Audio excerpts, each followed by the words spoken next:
আসসালামু আলাইকুম। দর্শক, সারা দেশে তোলপাড় একটি ঘটনা নিয়ে। সেটা হইতেছে বাংলাদেশ জামাতে ইসলামীর যে নির্বাচনী প্রার্থী যিনি আছেন ওনার উপর কিন্তু বিএনপি হামলা চালিয়েছে, সন্ত্রাসী হামলা চালিয়েছে, মানে পাবনায়। আপনারা হয়তো অবগত আছেন। তো আসলে এই যে নির্বাচনী প্রচারণার কেন্দ্রবিন্দুতে এত বড় একটা কিন্তু হামলা হয়েছে, যেখানে বিএনপির লোকেরা, মানে বিএনপি ওই যে চেয়ারপারসনের উপদেষ্টা হাবিবুর রহমান হাবিব, মানে ওনার ইশারায় জামাতের এমপি প্রার্থীর উপর কিন্তু হামলা হয়েছে এবং 6 জনকে কিন্তু গুলিবিদ্ধ করা হয়েছে এবং অর্ধশত কিন্তু আহত। বিষয়টা কি? আসলে কি নির্বাচনে হেরে যাবে এরকম একটা ইঙ্গিত পেয়ে কি বিএনপি হামলা চালাচ্ছে? আমি একটা কথা স্পষ্ট করে বলতে চাই, সামনে যেহেতু নির্বাচন, সেহেতু আমি এইটা নিশ্চিত যে বিএনপি জামাতের উপর হামলার একটা প্রথম নমুনা দেখালো। তার নমুনাতেই 6 জনকে তারা গুলি করেছে এবং অর্ধশত কিন্তু আহত হয়েছে। এটা একটা প্রথম টেলার দেখালো কিন্তু বিএনপি। সামনে দেখবেন নির্বাচনের আগে আগে আপনারা দেখে নেবেন জামাতের এমপি প্রার্থী যত জায়গায় আছে সবারই উপরে কিন্তু হামলা হবে, ভয়াবহ হামলা হবে।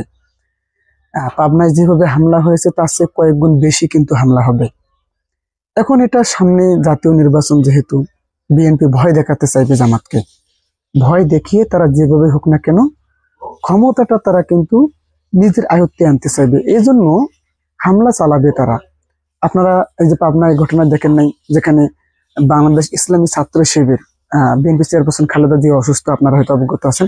তো ওনার সুস্থতার জন্য কিন্তু দোয়ার মাহফিল আয়োজন করে এবং জামাতের যে কেন্দ্রীয় সদস্যগণ আছে তারা বৈঠক করে খালেদা জিয়ার জন্য দোয়ার জন্য আয়োজন করার ব্যবস্থা গ্রহণ করতেছে। আর বিএনপি কি করতেছে? জামাতের প্রার্থীর উপর হামলা করতেছে। মানে জামাত চেষ্টা করতেছে যে বিএনপির চেয়ারপারসন উপদেষ্টা, বিএনপি চেয়ারপারসন, ওনার জন্য, উনি যেন তাড়াতাড়ি সুস্থ হয়, এই জন্য দোয়ার আয়োজন করে জামাত শিবির। আর বিএনপি তাদের উপর হামলা করে নির্বাচনী প্রচারণায়। তো এটা একটা প্রথম টেলার। আমি যেটা আসলে বলতে চাই, সামনে যেহেতু নির্বাচন, তো বিএনপি একটা প্রথম টেলার দেখালো, যার প্রথম টেলারেই কিন্তু 6 জনকে গুলি করা হয়েছে এবং অর্ধশত আহত হয়েছে। এটা বহু গুণে বেড়ে যাবে, সব জায়গাতে এটা কয়েক গুণ বেড়ে যাবে। এখন এই যে বিএনপি চেয়ারপারসনের উপদেষ্টা হাবিবুর রহমান হাবিব, ওনার নেতৃত্বে কিন্তু এই হামলাটা হয়েছে। যদিও আমি দেখেছি উনি কিন্তু বলেছেন, আমি জানি না এই হামলার বিষয়ে, আমি কোনো হুকুম দেই নাই। তবে এর আগে কিন্তু উনি একটা বক্তব্য দিয়েছিলেন, খুবই ভাইরাল হয়েছিল, আপনারা হয়তো অবগত আছেন, হয়তো মনে থাকার কথা। উনি বলেছিলেন যে ধানের শীষের বাইরে যদি কেউ ভোট চায় তাহলে তার জিহ্বা কেটে দেওয়া হবে। এই বক্তব্য উনি দেননি, দিয়েছিলেন, কিন্তু এই বক্তব্য দিয়ে কিন্তু বিএনপি রোষানলে পড়ে গিয়েছিল। তো আসলে সেই জিহ্বা না কেটে দিলেও গুলি করা হচ্ছে কিন্তু সরাসরি। 6 জনকে আহত করা হয়েছে, অর্ধশত অনেকজন আহত হয়েছে, একেবারে গুরুতর আহত। সেরকম ভাবে কিন্তু হামলা চালিয়েছে। কিন্তু দেখা যাচ্ছে যে বিএনপি এই হামলার জন্য তাদের যে কর্মীরা আছে তাদেরকে আহ মানে একটা প্রকার মনে করেন হুমকি দিলেও বা সেভাবে কঠোর অবস্থান বিএনপির পক্ষ থেকে জানালেও কিন্তু হতো, কিন্তু তারা বলতেছে এই হামলা নাকি জামাতেই করেছে তাদের উপর। মানে একেবারে উল্টো একটা চিত্র। এজন্যই আমি শুরুতে যেটা বলেছি যে বিএনপি জামাতের উপর যে হামলা চালাবে এই যে নির্বাচন নিয়ে, এটার প্রথম টেলারেই কিন্তু পাবনায় ঘটে গেছে। যার এর আগেও কিন্তু হামলা চালিয়েছে অনেক জায়গায়, কিন্তু সেরকম হামলা কিন্তু হয়নি। এই প্রথম কিন্তু পাবনায় এত বড় জামাতের এমপি প্রার্থীর উপর হামলা হয়েছে সরাসরি, যার মধ্যে 6 জন গুলিবিদ্ধ এবং ওনার গাড়ি সরাসরি ভাঙ্গা হয়েছে। এটা একটা প্রথম টেলার বিএনপি। সামনে নির্বাচন যত আসবে না, বিএনপি এই জামাতের এমপি প্রার্থী বলেন না কেন সমর্থকদের উপর কিন্তু বহু গুণে হামলা বেড়ে যাবে এবং সর্বশেষ জাতীয় নির্বাচনের পর বিএনপি যদি কোনোভাবে ক্ষমতা পেয়ে যায়, এই হামলা কয়েকশো গুণ বেড়ে যাবে।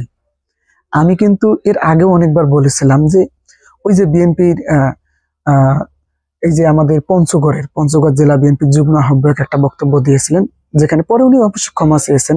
উনি বলেছিলেন না যে আমরা যদি কোনোভাবে ক্ষমতায় যেতে পারি তাহলে আমরা জামাতকে নিষিদ্ধ করব, বলেছিলেন না? পরে উনি ক্ষমা চেয়েছেন, যদিও কিন্তু মিডিয়ার রোশানালে পরে ক্ষমা চেয়েছেন। তো আমি আসলে যেটা দেখতে পাচ্ছি এখন, জামাতের ক্ষমতায় যাওয়া নিশ্চিত। যেমনটা ইসলামী ছাত্র শিবিরের ক্ষমতায় একেবারে নিশ্চিত হয়ে গেছে, ঠিক তেমনি কিন্তু জামাতের ক্ষমতাটাও নিশ্চিত হয়ে যাবে। এই যে বিভিন্ন, এই যে 2 দিন আগে একটা কিন্তু জরিপ হয়েছে, সেই জরিপে দেখা গেছে যে বিএনপি এবং জামাত সমতা ভোটের মাঠে একেবারেই সমান সমান, 3% শুধুমাত্র কম বেশি ছিল। তো এই যে একটা দেখা যাচ্ছে পজিশন, জামাতের ক্ষমতায় যাওয়ার একেবারেই জামাত খুবই কাছাকাছি, একেবারেই কাছাকাছি।